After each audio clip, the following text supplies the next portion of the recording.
안녕하십니까. 은행에서 30년 동안 근무한 경력이 있는 공인중개사 한남수TV입니다. 이번 강의는 제 부동산 채널 151번째 강의입니다. 계속해서 법정지상권의 전반적인 내용을 시리즈 강의로 보내드리고 있습니다. 이번 강의는 관습법상 법정지상권의 일종인 분묘기지권에 대해서 설명을 드리겠습니다. 이번 강의는 분묘기지권 5번째 강의로서 무연고 분묘의 처리 절차에 대해서 소상하게 안내를 해드리겠습니다. 참고적으로 말씀드릴 것은 법정지상권에 대한 전체 강의 목차는 마지막 슬라이드에 게시를 해뒀습니다. 참고로 하시기 바랍니다.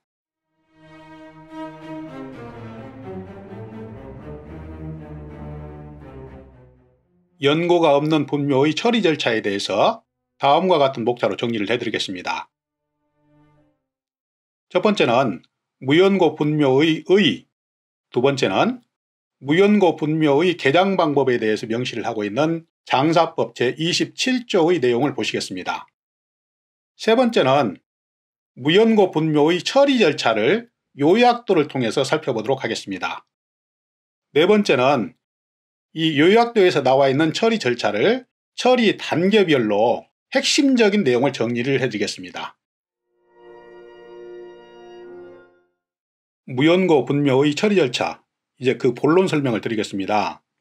무연고 분묘란 무엇인가? 그 내용을 보시면 무연고 분묘란 분묘의 연고자가 없어서 장기간 관리되지 않고 방치되어 있는 묘지를 말합니다. 이로 인해서 재산권 행사에 많은 지장을 받을 수 있습니다. 그렇지만 분묘를 함부로 개장하면 민사, 형사상 처벌을 받을 수가 있습니다. 따라서 소고정의 법적 절차를 밟아서 처리하는 것이 가장 좋습니다. 이 강의에서는 무연고 분묘의 법적 처리 절차를 말씀을 드리는 것입니다. 이 내용은 쭉 읽어보시기 바랍니다. 계속해서 무연고 분묘의 처리 절차에 대해서 명시를 하고 있는 장사법 제27조를 보시겠습니다. 장사법 제27조에는 무연고 분묘의 개장 방법에 대해서 규정을 하고 있습니다. 내용을 보시겠습니다. 토지 소유자, 묘지 설치자 또는 연고자는 다음 각호의 어느 하나에 해당하는 경우에는 시장 등의 허가를 받아서 분묘를 개장할 수 있다. 다음 각호를 보시겠습니다. 첫째, 토지 소유자의 승낙 없이 해당 토지에 설치한 분묘.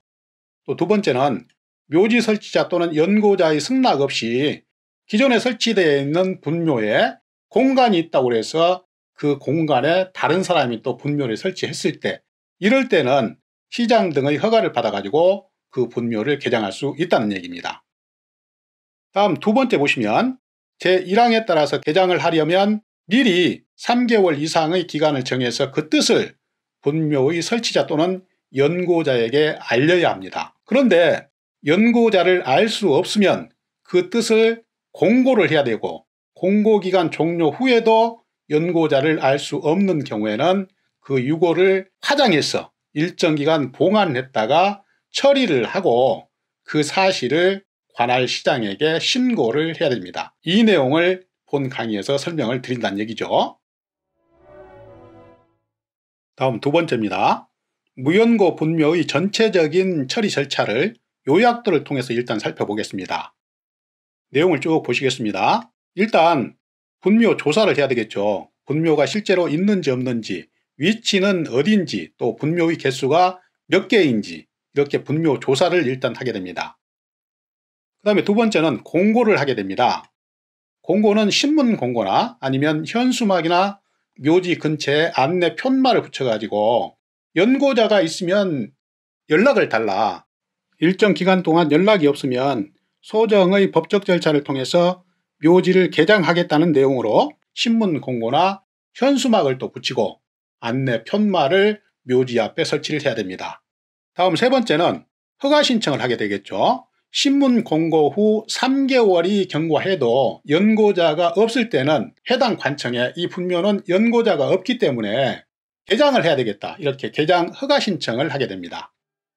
개장 허가 신청을 하게 되면 허가 관청 담당 공무원이 반드시 현장 실사를 하게 돼 있어요. 그래서 담당 공무원이 현장 실사를 하고 또 현장 실사를 하면서 인근 마을 주민들에게 연고자를 수소문해서 만약에 연고자가 나타나지 않는다, 그럴 경우에는 개장 허가를 하게 됩니다.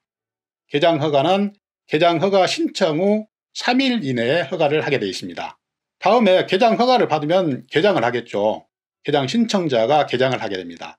개장을 해서 화장을 내서 소정의 절차에 따라서 10년간 봉안을 하게 돼 있어요. 그리고 신청자는 마지막으로 그 결과를 허가관청에 보고를 해줘야 됩니다.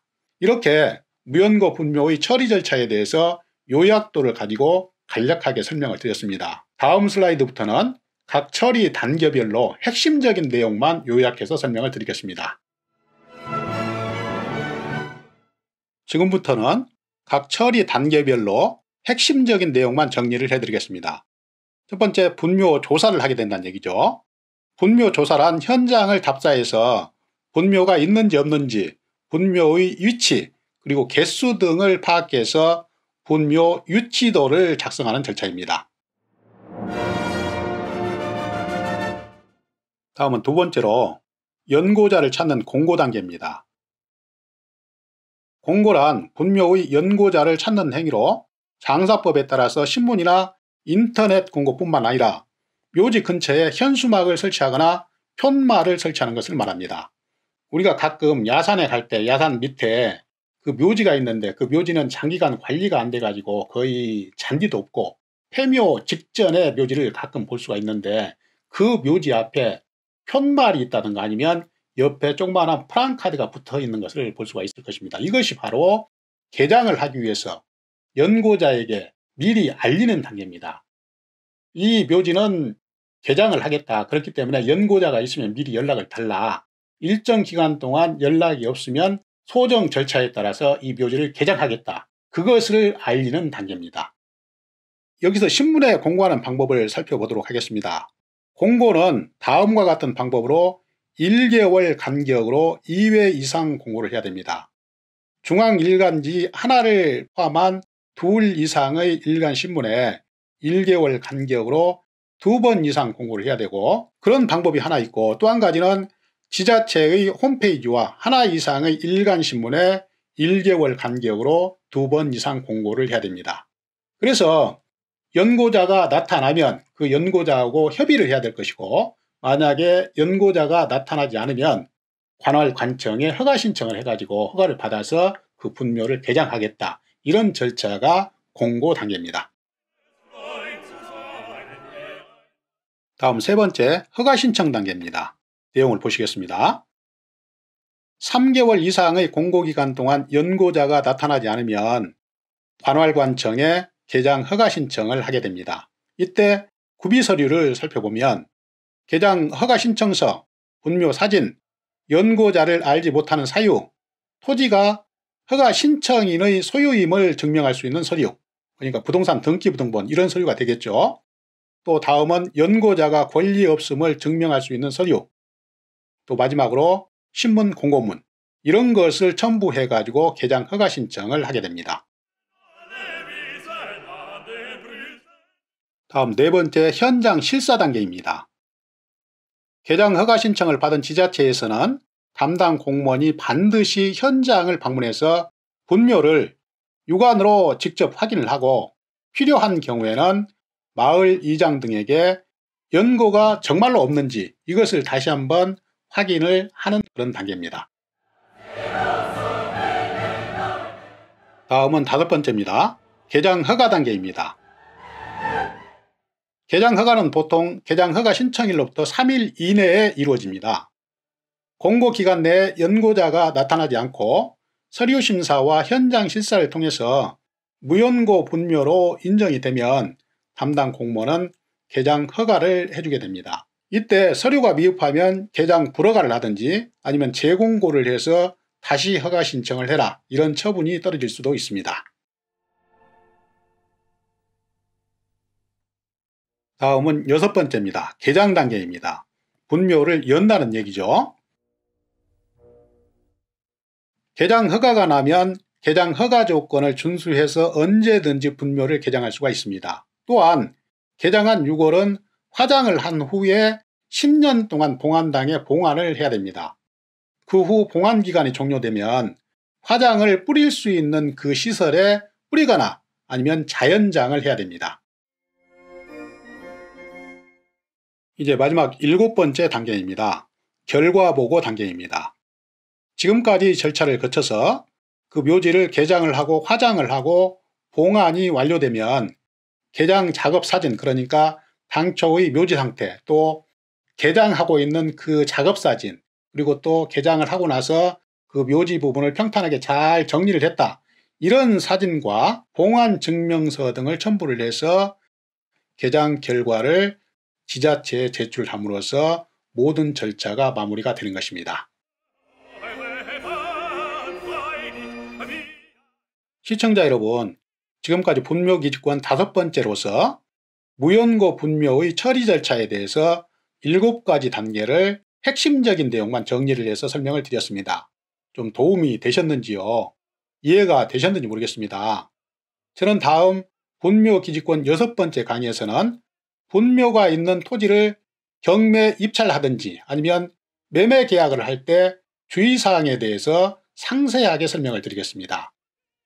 저는 앞으로도 계속해서 부동산 관련 강의, 그러니까 임대차 보호법, 권리분석 및 배당 사례, 유치권, 법정지상권, 부동산 상식 및 시사, 부동산 금융 등의 주제로 알차게 강의를 준비해서 계속 여러분을 찾아뵙겠습니다. 항상 건강하시고 다음 강의에서 또 뵙겠습니다. 감사합니다. 안녕히 계십시오. 시청자 여러분, 잠깐만요. 마지막으로 꼭 부탁드릴 말씀이 있습니다. 이 슬라이드는 지금까지 제가 강의한 법정지상권과 분묘기지권의 전체적인 강의 목차입니다. 보시면 제1강 법정지상권의 개념과 취지와 성질부터 시작해서 법정지상권의 가장 일반적인 형태인 민법상의 법정지상권, 그리고 또 관습법상의 법정지상권의 전체적인 내용을 설명을 드렸고, 또 두 법정지상권의 차이점에 대해서 비교 분석을 해드렸습니다. 또 기료에 대해서 설명을 드린 적이 있습니다. 기료에 대해서 설명을 드릴 때 법정지상권자가 기료를 2년분 이상 연체했을 때 토지 소유자가 값싸게 그 지상의 건물을 인수할 수 있는 방법 3가지를 정말로 좋은 강의를 보내드렸습니다. 지금 현재는 분묘기지권에 대해서 설명을 드리고 있습니다. 이 분묘기지권 다음 강의가 끝나면 법정지상권과 관련된 핵심 판례 한 10개 정도를 계속해서 정리를 해드릴 것입니다. 이 강의 처음부터 끝까지 모두 들으시면 법정지상권, 또 분묘기지권 등등 법정지상권에 대한 모든 내용을 이해하는데 정말로 큰 도움이 될 것입니다. 처음부터 끝까지 강의를 모두 들으시기 바랍니다. 최선을 다하겠습니다. 시청자 여러분, 지금까지 무연고 분묘의 처리 절차 7가지 단계에 대해서 소상하게 설명을 드렸습니다. 지금까지 제 강의가 조금이라도 여러분께 도움이 되셨다고 생각되시면 구독 버튼과 좋아요 버튼 잘 부탁드리겠습니다. 이 구독과 좋아요 버튼은 강의를 하는 저에게 힘의 큰 원천입니다. 마지막으로 잘 부탁드리겠습니다. 앞으로도 계속해서 최선을 다하겠습니다.